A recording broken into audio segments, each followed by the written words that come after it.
Elwood Watson, Embracing Nick Fuentes, and the History of Right-Wing Extremism. Earlier this week, Princeton professor Robert George resigned from the Conservative Heritage Foundation Board, citing being very disturbed after the think tank's president, Kevin Roberts, defended Tucker Carlson for interviewing anti-Semitic commentator Nick Fuentes. Several million viewers watched Carlson's discussion with Fuentes, a white supremacist who has a long history of anti-Semitic comments.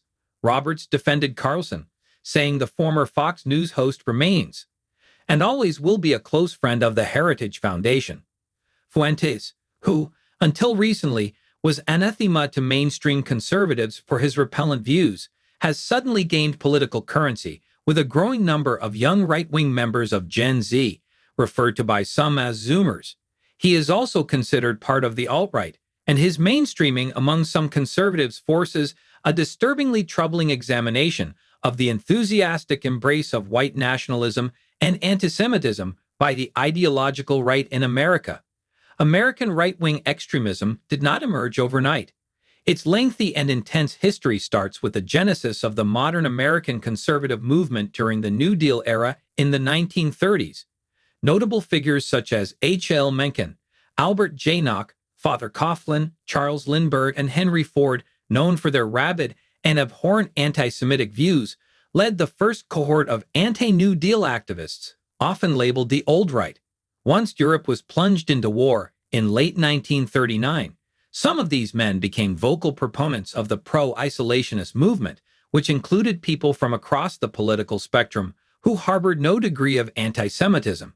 In contrast, an antipathy toward Jews consumed the anti-interventionist faction that made up the Old Right. A few decades later, during the late 1950s and early 1960s, Robert Welch, another avowed racist and anti-Semite and head of the infamous John Birch Society, managed to successfully populate the movement.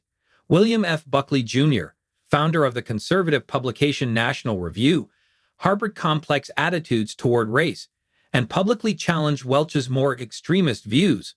Buckley managed to purge many Birchers from the magazine and the larger conservative movement.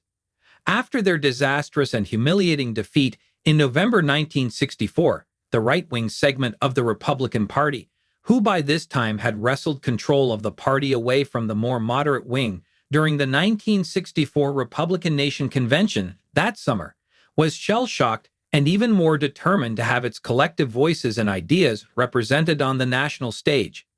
Additionally, motivated by the passage of the historic Civil Rights Act of 1964, a mass exodus occurred from the Democratic to the Republican Party of conservative Dixiecrats, such as South Carolina Senator Strom Thurmond. Richard Nixon's 1968 presidential campaign brazenly trumpeted the racially unambiguous message of law and order as part of his infamous Southern strategy. A dozen years later, former California governor and B-list actor Ronald Reagan continued this strategy of appealing to right-wing, segregationist-minded whites by launching his 1980 presidential campaign in Philadelphia, Mississippi, and pledging support for states' rights. Philadelphia is in Neshoba County, where white supremacists murdered 3 civil rights workers, 2 white Jewish men, Michael Schwerner and Andrew Goodman, and 1 black man, James Chaney, in 1964.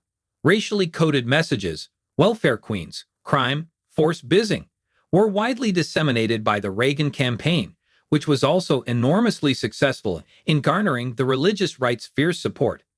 This assorted grouping of largely reactionary conservative Republicans of varied strands eagerly endorsed the Reagan campaign's far-right platform during the 1980 presidential election.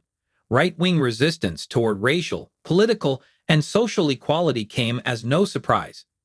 Similarly, the racial and religious drama that occurred in Charlottesville in 2017, when hundreds of primarily preppy young white men and a few women with tiki torches marched on the University of Virginia campus chanting, "You will not replace us.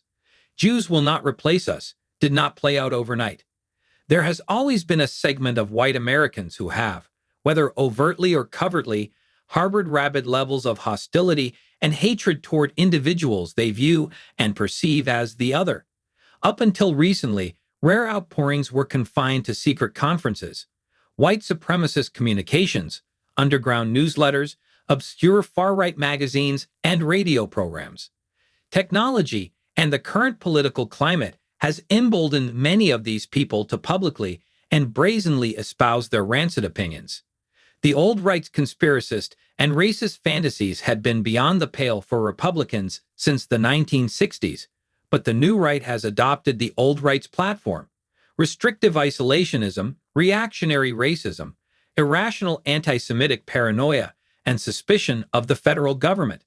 As the first quarter of the 21st century draws to a close, traditional conservatives, and the evangelical wing of the Republican Party especially, face a challenge similar to what their counterparts in the 1960s did. Will they shun and shift aside the more decadent and degenerate elements of the right wing, or endorse and embrace them?